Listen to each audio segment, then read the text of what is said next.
Now. Hi guys, how are you? It's just me and Carmen tonight. All of you guys are busy, which is totally fine. We are going to go ahead and continue with this. I have to apologize if you can hear my son's sound machine is in the background. So I apologize if you can hear. I don't know if I have it. I think it's the ocean tonight. So you guys get to listen to the ocean while I talk. But today we're going to be talking about avatars. So let me share my screen.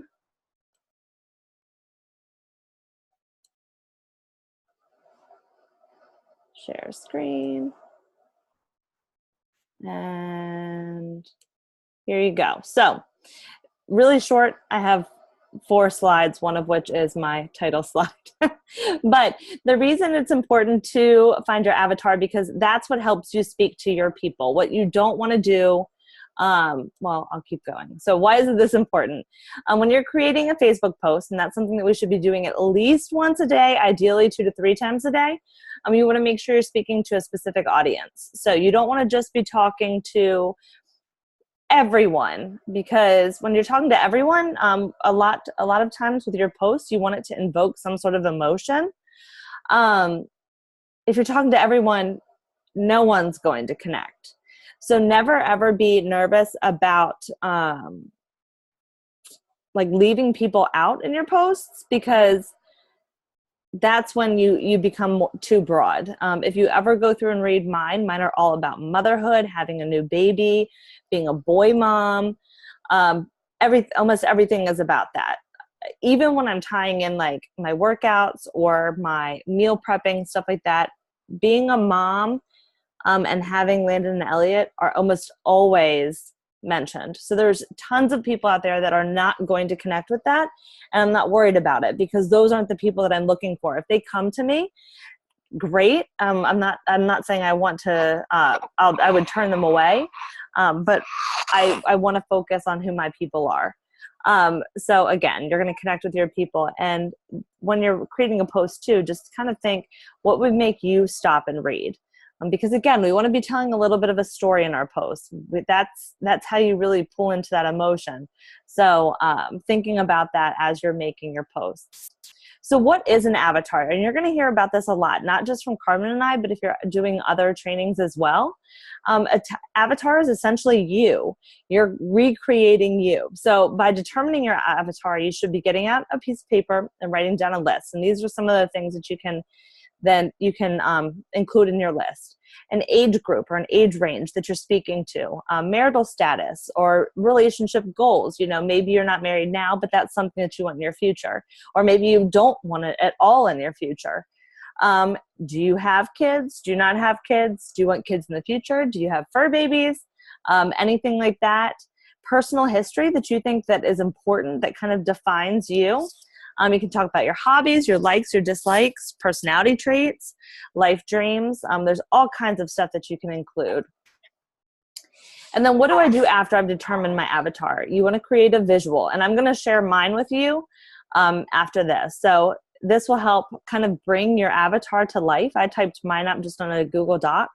You do want to read it frequently. I will say that I'm not always great about that, but I think that I have my avatar pretty strongly in my mind, but I probably should do this more often, because on those mornings or afternoons that I'm sitting there trying to think of a post, I guarantee if I have my avatar sitting in front of me, I would be much more likely to come up with a post a lot faster, no matter how much I know kind of who I'm speaking to. Again, this will help you make sure that you're speaking to your people, and then you want to revisit it, because as time goes on, your avatar might change. And so you might take something out, you might put something in, you might have wanted something in the past, and then you realize that you don't anymore. So you want to make sure that that avatar is kind of changing with you. And then make sure your posts change with it. So, if you are, I can't even think of an example right now, but so here's my avatar. Again, it's nothing special, but this just kind of is me. I found this picture. I don't know if I can make it any bigger. This is the reason I chose this picture. Obviously, there's a little boy in it. I should probably have another picture with another little one. But this is kind of my day, you know, like we're comfortable, hair up, coffee in hand. That probably could be a shake too, or energize.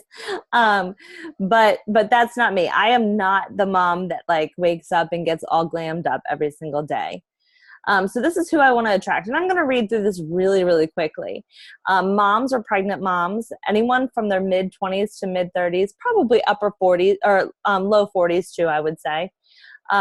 Possibly a wife of a soccer coach. That's who I am, or some other kind of coach. Being a coach's wife brings its own challenges. So kind of other coach wives can understand. Human services. So I worked in special education field for a while. So other people that might be in human services, they know what it's like to work in that kind of job, kind of the emotional piece. How you kind of can get wrapped into it. So a little bit about my personality traits. You guys might learn some stuff about me. Again, I don't mean for this to be all about me. This is just giving you guys ideas. You can include so much. So I tend to be a little bit obsessive. So if I set a goal, I get really, really determined to stick with it. Doesn't mean I always do, but I do have like an obsessive nature. Sometimes I say I'm kind of semi-crunchy. I should probably say now rarely crunchy now that I've had a second. But things like, you know, exclusively breastfeeding. I made my homemade baby food with Landon. I plan to do the same with Elliot. No screen time. I need to take that out. I should put limited screen time because that has disappeared since having Landon or Elliot. I prefer to be at home. So some people love to be out and about. That's not me. My favorite place to go is Folly Beach every year, South Carolina. I'm shy when meeting new people. I very much need alone time to refresh. I consider myself pretty creative and crafty. I'm very competitive. I tend to get sucked into different TV shows. Right now it's Nashville. I'm a planner and I really like to be in control. I do tend to internalize my feelings. Don't always like people to see when I'm upset. That is something that over the course of this past year, Beachbody has kind of helped me work towards, but I still very much do that. A lot of things I'd rather do it myself than pay for someone to do it. Like here around our house, my husband and I have been working on things. We try to do it ourselves. And then, you know, birthday parties and stuff like that. Some people like to just order a bunch of stuff. I get satisfaction out of like putting everything together myself. Goes with the next thing. I'm cheap. I like to save money. And if you look at my posts, you see that a lot. Or if you would see me privately messaging people, I think that's why I'm pretty good at selling the whole discount coach aspect, because I truly believe it. I'm cheap. And so I want other people to save money. I just assume everyone I'm talking to is cheap too, which I mean, most people want to save money, but people aren't necessarily as cheap as me. I tend to be a bit of a perfectionist. I'm an early riser and I hate washing my hair, and sometimes I forget to shower too, especially now that I have a second. Kind of a little history. Middle class. I come from a middle class family. I went to college, undergrad and grad school. I tend to be an emotional eater. I'm still working towards getting past kind of the distorted view of my body. I've used weight loss to feel control in the past, to the point where my friends had to intervene. I'm really bad at taking compliments. I'm incredibly critical to myself, but not to others around me. I have a history. My dad overcame stage 4 colon cancer twice. And then I'm a former athlete, and my main sport was soccer. Things I love: organic food, pasta and pizza, antiques and home decor, workout clothes and kids' clothes from Old Navy, toddler boys' shoes and hats, anything from Costco. And see, some of this stuff you're going to be thinking, I've seen some of this in her posts. Fixer-upper projects from my 1940s house. In terms of clothing, I like classic clothing staples: jeans, plain shirts, scarves. I love coffee mugs. Decorating for the different seasons, especially Christmas. I love the whole Thanksgiving to New Year's Eve holiday season. During that time, I post about the holidays constantly. I love Chick-fil-A, Harry Potter, flavored coffee creamer, crock pot meals. I'm going to add Instant Pot. I prefer baked sweet treats over alcoholic drinks any day. I like to be in my pajamas by 8 o'clock. I like running outside. The group of friends that I've had, my best friends, we've been best friends since ninth grade, so more than half our lives. I love living close to all of my family, my in-laws. Went to Virginia Tech, so I'm a huge Hokie, and I love baby powder. It's my secret to not washing my hair. And then some dreams about myself.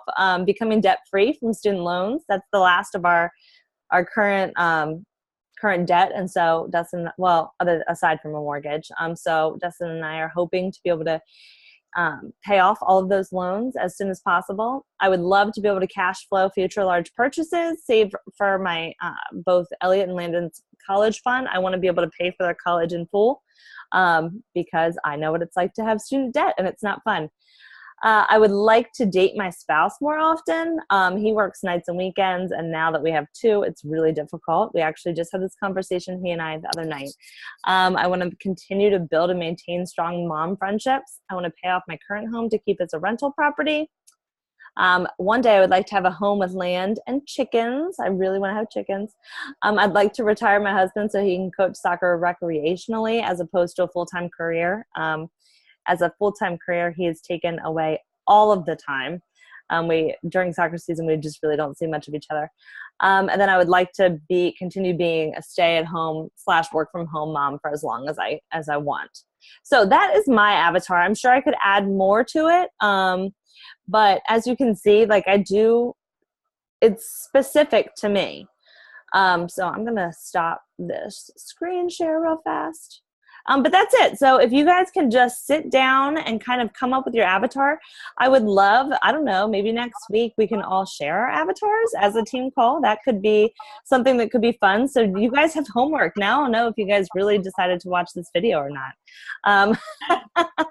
As you guys said, I'm sure you guys will. We're going to be keeping it pretty short, so it shouldn't be bad. But yeah, so you want to make sure that you are just being really specific when creating it so you know who you're speaking to in your post. Carmen, do you have anything that you think needs to be added? I think that was really good, and I think that really, really helps to know who you're talking to. That's something I struggled with at the beginning, like wanting to reach everyone, knowing that everybody can benefit from health and fitness, but ultimately you're looking for a specific person. You need to know who that is, so you need to find out who yourself is to be able to attract that person. And for me, I've never sat down and thought about that stuff before. So it forces you to, and then when you look at it, it helps be able to create that content for your social media. So it does. It does. So thank you guys. I'm going to go ahead and stop this recording here. Sorry, my husband just texted me. So I can't wait to hear what you guys have for your avatars, and reach out to me, reach out to Carmen if you guys have any questions about it. So can't wait to see it.